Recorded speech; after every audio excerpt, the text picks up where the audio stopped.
So, good evening. We will draw the shear and moment diagram of the figure below. And denote that any point load as P and distributed load as WO and the total length as L. Any required variable not mentioned here, you can assign them at your own discretion. So, ito yung figure na napapunta sa atin. Itong figure na to, figure 1. So, first step ay gawan muna natin ang FBD. So, dito na lang sa baba. Gawa natin ang FBD.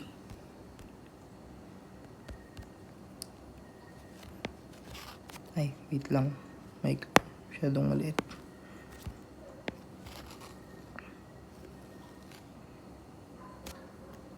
Hello.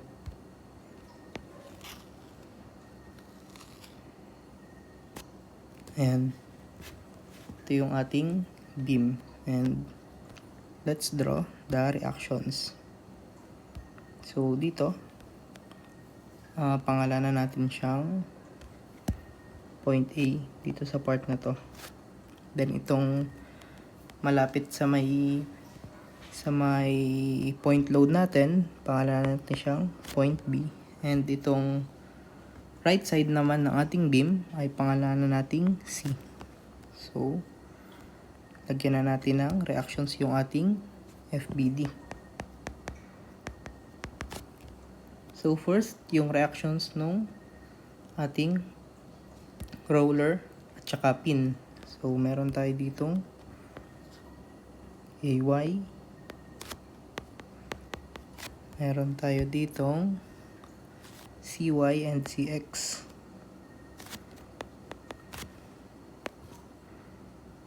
So, wala namang value yung ating ating CX. Pero, ilagay na rin natin. Then, yung ating distributed load. Dito. And, yung ating point load. Tapos na lang natin. Sabi daw, pangalanan daw natin yung point load natin as P and yung distributed load natin as WO.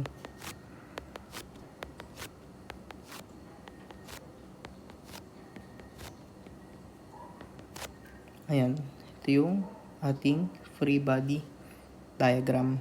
Now, next step natin is to get the reactions. So, paano natin kukunin yung reactions dito? So, magmo-moment tayo ngayon sa A. Or, pwede naman dito sa C. Pero, dito tayo sa A mag-moment. So, summation, moment sa A ay equals to 0. Na ang counterclockwise is equals to clockwise. So, let's see kung alin dito yung mga counterclockwise reaction natin kapag nag-moment tayo sa A. So, ang una ay yung CY. And ang moment arm niya ay, nakalimutan ko, ang length pala nito, denote natin as L. So, ang moment arm nung CY natin ay L. Ayan. And meron pa ba tayong magka-counterclockwise bukod sa CY? So, wala na. Equals to yung magkakaroon naman ng clockwise na moment. So, ito yung WO natin. And ano yung area niya? WO times length. So, WO times L. And ano yung centroid niya? Ang centroid nito, itong part na to, yan, since buo naman siya, is L over 2. Nasa gitna nung length natin. So, multiply din natin L over 2. Ano pa?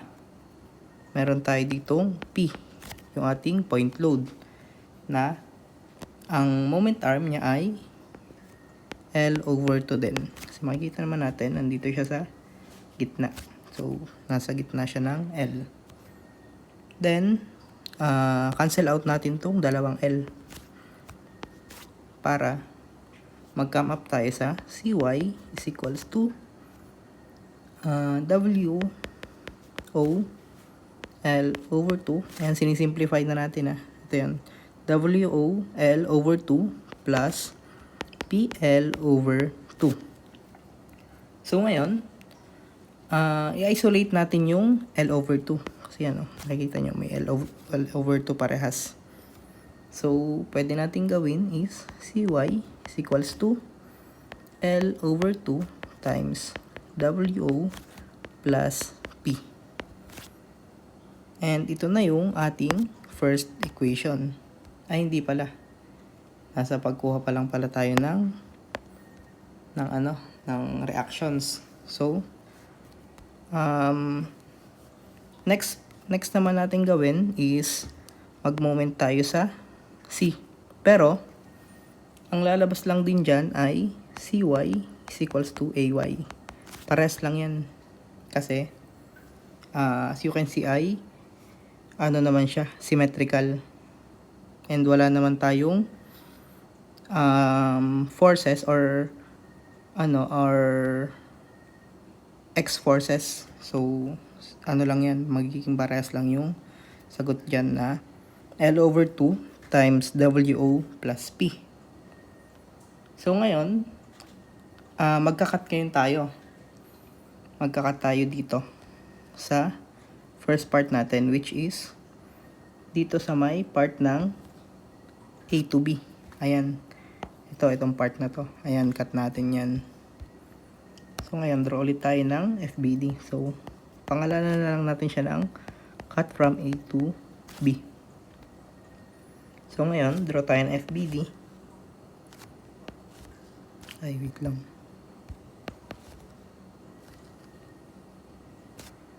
Hello.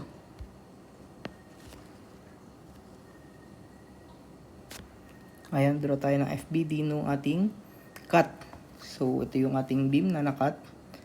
And meron tayong reactions. Ang ating kalimutan. Meron tayo ditong AY. And yung distributed load natin.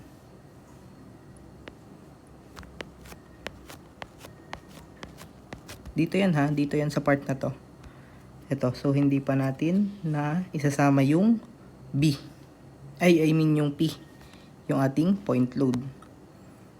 So yan.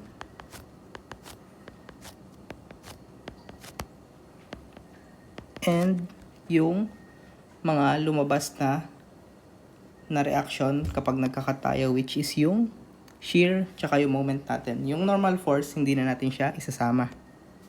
So, sabi daw, kapag ka nag-cut ka sa left side, ay ang itsura daw ng positive ng shear ay ganito. Pababa siya. And yung moment naman ay ganyan. Counterclockwise. Yan yung positive natin. Pangalanan ulit natin siya ng WO. And yung length naman natin dito ay i-denote natin as X1. Ayan. Kasi hindi na siya L. Kasi nakat na siya. So ngayon, kunin natin yung ating dalawang equation. Yung ating shear equation, tsaka moment equation. Paano yun? Ang gagawin natin para makuha yon ay magsa-summation forces at y tayo. So, summation forces at y is equals to upward forces and downward. Ayan. So, ano yung mga pataas natin? As we can see here, meron tayong AY. Ano pa? So, yun lang. Is equals to yung mga pababa naman. Yung WO na i-multiply natin sa haba niya, which is X1. Ayan. Times X1. Ano pa? Itong V natin. So, plus V. Then, isa-substitute natin yung value ng AY, which is ito nakuha natin kanina. Ito yan. Ayan. So, L over 2 times WO plus P is equals to WO times X1 plus V. And ngayon, i-isolate natin yung V sa left side. So, ang mangyayari dyan is, lilipat lang natin yung V. Kumbaga, ayusin lang natin yung pagkakasulat. So, V is equals to L over 2. Then, WO plus P. Since itong WO times X1 natin ay mapapalipat dito sa kabila. So, magne-negative siya. Minus WO times X1. And dito na yung ating first equation. Ayan, ito yung equation natin for shear. And then, proceed naman tayo sa ating moment equation. So, paano natin siya kukunin? Ang gagawin natin sa kanya ay magmo-moment tayo dito. Ayan, dito sa pinagkata natin sa cut. Magmo-moment tayo dyan para makuha natin yung ating moment equation. So, lagay lang tayo ng line. And summation moment is equals to 0. Counterclockwise equals to clockwise. Ayan. Ano yung mga magka-counterclockwise sa atin? So, ito una. M. Yung ating moment mismo. So, M. Ano pa? Meron pa ba? Meron pa itong WO natin. So, ang WO natin times X1. Kasi nga, kukunin natin yung area. Times X1. And ano pa ang kailangan natin dito sa WO? Yung centroid niya. Asan ba ang centroid nito? Eh, di ba, ang centroid nito ay nasa gitna. So, X1 over 2 yung centroid niya. So, multiply lang ulit natin. X1 over 2. Ayan. Meron pa ba? Wala na. So, equals AY times X1. Ayan yung AY natin. Then, ang moment arm niya ay itong length na to, which is X1. Ayan. So, next ay simplify muna natin itong AY. Ilagay natin yung value ng AY. So, M plus WO times X1 times X1 over 2 is equals to, anong value natin ng AY? Ito nakuha natin kanina na L over 2 times WO plus P. L over 2 times WO plus P times X1. Ayan, huwag natin kalimutan itong X1 na to. So, ngayon, pwede pa nating i-isolate ulit yung M sa left side. Paano natin gagawin? Edi ililipat lang ulit natin to, itong matitirang to, sa kabilang side. Ayan. So, M, para M lang yung matitira. M is equals to, ito, L over 2, WO plus P times X1 minus na kasi dilipat natin. WO times X1 times X1 over 2. Ayan. Then, i-simplify lang natin yung ating formula. So, M is equals to L over 2. Then, P plus, pwede rin naman, WO plus P X1 minus ito yung ating isi-simplify itong part na to. Ayan. So, WO X1 times X1 over 2. So, WO, dalawang X1. So, WO X1 squared over 2. Ayan. Sana nagets nyo. So, WO x1 squared over 2. Ayan.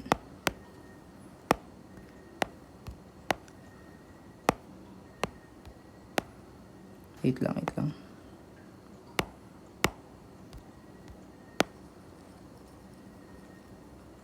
Ayan. So, meron na tayong second equation. And ito yung ating moment equation. So, equation 2. Ayan yung ating second equation. Ngayon, magkakat ulit tayo. Bakit? Kasi, pag nagkat tayo dito, di ba, nagkat tayo dito kanina sa part na to. Hindi natin na-expose itong ating point load. So, kapag ka nagkat tayo dito, ma-expose na siya, makikita na siya.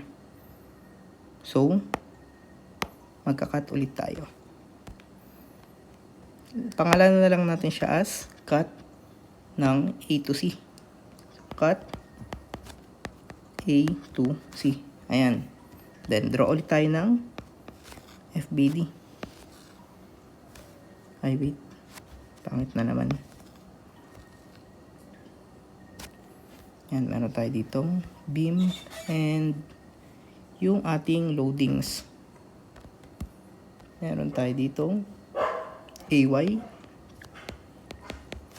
and yung ating distributed load, uniformly distributed load.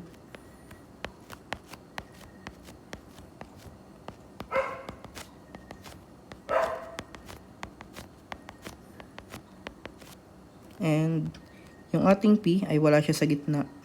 Dito siya sa may part na to. Ayan. Ito yung ating P. Ito yung ating WO. And yung may expose na V, yung ating shear, and yung ating moment. Ayan. Pababa ulit yung direction ng ating V kasi sa left side pa rin naman tayo nanggaling. Sa left side pa rin tayo nag-cut. So, ngayon, ano yung length ng mga to? Lagyan natin ng dimension. Ayan. So, ito daw, pangalanan natin siyang x2 natin. Eh, di ba? Itong part na to hanggang P, yan, L over 2 yan. So, lagyan natin. Yan, tapat yan ah. Ayan dito. L over 2. So, it means, itong part na to ay x2 minus L over 2. Yan. Meron na tayong dimension. So, ano yung gagawin natin next? Since, kompleto na naman yung ating loadings dito. Yung ating FBD, kompleto na. Kunin ulit natin yung shear and moment equation niya. So, ngayon, summation forces at y tayo para makuha natin yung shear equation. Summation forces at y is equals to up, down. Ayan. So, tingnan natin yung mga pataas. Meron tayo ditong AY. Ano pa? So, yun lang. Is equals to mga pababa naman. P natin plus WO. So, since area na naman, nitong WO ang kukunin natin, ano ba yung length niya? Diba ang length ng WO ay ito, which is x2. So, i-multiply natin yung WO natin sa x2. Ayan. And then, plus V. Ito, pababa din tong V. Ayan, nakikita nyo naman. And then, isolate ulit natin tong V sa left side. So, V is equals to AY minus P minus W O X2. Ayan. Then, simplify lang ulit natin. Kung masisimplify pa natin. Since may value naman tayo ng AY, which is ito, ulit yung kanina, L over 2 times WO plus P. So, V is equals to L over 2 times WO plus P minus P minus WO x2. meron na tayong equation 3. Equation 3. Ito yung ating shear equation para dito sa pangalawang cut natin. So again, paano natin kukunin yung ating moment equation? Magmo-moment tayo doon sa pinagputulan dito sa part na to. Ayan, dyan, magmo-moment tayo dyan. So ngayon, summation moment is equals to 0 and counterclockwise equals to clockwise. Tingnan natin yung mga counterclockwise. Meron tayo ditong M natin, yung moment mismo natin. Ano pa? Itong P. Moment arm niya ay, anong moment arm niya? Ang moment arm niya ay x2 minus L2. Kasi ito siya. Itong distance na to. Diba kasi dito tayo nag-moment. Dito sa part na to tayo nag-moment. So, ano yung layo ng P? Diba ito siya? x2 minus L2. x2 minus L over 2. And L over 2 pala, hindi L2. Plus, ano pa? Meron tayo ditong WO na multiply ulit natin sa gagawin ulit nating area and yung moment arm. So, x2 ang kanyang length and yung moment arm niya ay gitna. So, x2 divide 2. So, x2 times 1/2. Ayan. Meron pa ba? Meron pa? Wala na. So, dito naman tayo sa clockwise. AY. And moment arm niya ay x2. Ayan. And simplify ulit natin. Isolate ulit natin yung M dito sa left side. M is equals to L over 2 times WO plus P. Ayan, yun yung AY natin. Times x2 minus P times x2 minus L over 2 minus WO times x2 times 1/2. Ayan. Then, simplify pa ulit natin para mas malinis tignan. So, M is equals to L over 2 WO plus P x2 minus P x2 minus L over 2 then minus itong dalawang x2, so x2 squared yan over 2 kasi 1/2. So WO x2 squared over 2. Ayan, and this is our equation 4. Equation 4. Ito yung ating moment equation para sa cut natin dito sa AC. So ngayon, kumpleto na tayo. Meron tayong equation 1, 2, 3, and 4. Dalawang moment equation and dalawang shear equation. So ano gagawin natin?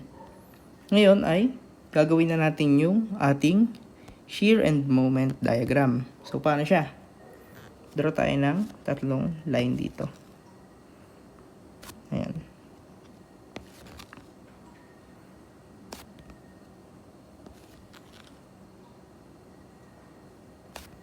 Ayan. And wait lang.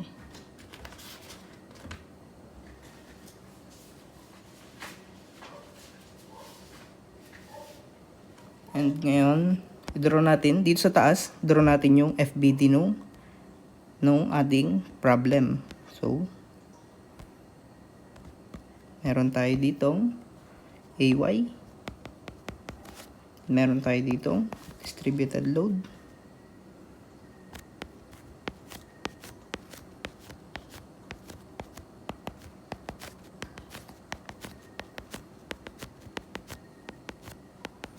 Meron tayo ditong point load sa gitna. Kaya sabihin natin dito. Yan. Meron tayong P, WO, and yung CY natin, and CX.